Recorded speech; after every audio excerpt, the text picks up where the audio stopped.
Trump से मुलाकात से पहले पुतिन बना रहे एक बहुत बड़ी रणनीति।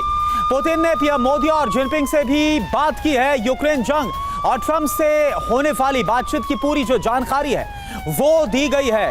तो रूस के अहम साझेदार और सहयोगी के तौर पर भारत और चीन और दोनों देशों के शीर्ष नेताओं से जो बात है वो व्लादिमीर पुतिन की तरफ से की गई। तो पुतिन का कॉल कार्ड, बड़ी रणनीति बन रही है। खबर क्या है? पुतिन ने पीएम मोदी और जिनपिंग को फोन किया, ट्रंप से बातचीत के बारे में पूरी जानकारी दी, रूस यूक्रेन जंग पर भी जानकारी दी है। इसके मायने क्या है?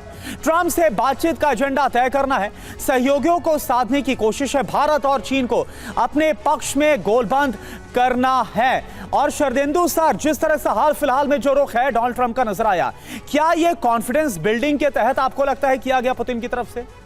देखिए, जो पुतिन साहब काम करते हैं उनको आपको अलग तरीके से देखना पड़ेगा। इनका बैकग्राउंड केजीबी का है, वो कोई चीज़ें हल्के में नहीं करते हैं और एक बड़े फिक्स लाइन पे वो काम कर रहे हैं। उनका मकसद है, देखिए, जो डॉनबास का इलाका उस पर पूरी तरीके से कब्जा करना। और यूरोप के अब क्या कंसर्न है? यूरोप के कंसर्न सिक्योरिटी कंसर्न है। वो रशिया को क्यों इतना डिसलाइक करते हैं? डिसलाइक इसलिए करते हैं कि ये जो बढ़ते कदम है रशिया के, कहीं ना कहीं ईस्टर्न यूरोप को पूरी तरीके से अफेक्ट करते हैं। लिहाजा ये कंसर्न है। जब तक ये इशू एड्रेस नहीं होंगे, पुतिन नहीं मानने वाले, यूरोपियन यूनियन नहीं मानने वाला है, तमाम वो नाटो देश जिनके डायरेक्ट इंटरेस्ट रशिया से क्लैश करते हैं वो नहीं मानने वाले हैं। देखिए, डोनाल्ड ट्रंप एक एंटरप्रेन्योर हैं, वो बार बार बातचीत और पीस की बात करते हैं क्योंकि उनकी जेब से बहुत कुछ नहीं जा रहा। वो एक दूर हैं, मिलिट्री एड और फाइनेंशियल एड यूक्रेन को दे रहे हैं, लेकिन एज सच उनका स्टेक पे कम इश्यूज हैं। स्टेक पे इशू है यूक्रेन के और यूरोप के।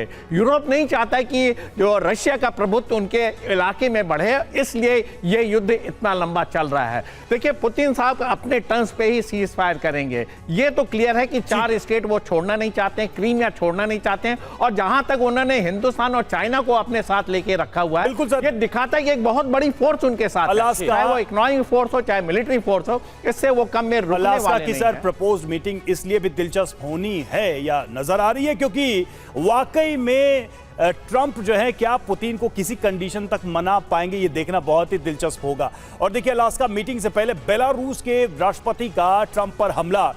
ट्रंप सुबह कुछ कहते हैं और शाम को कुछ कहते हैं।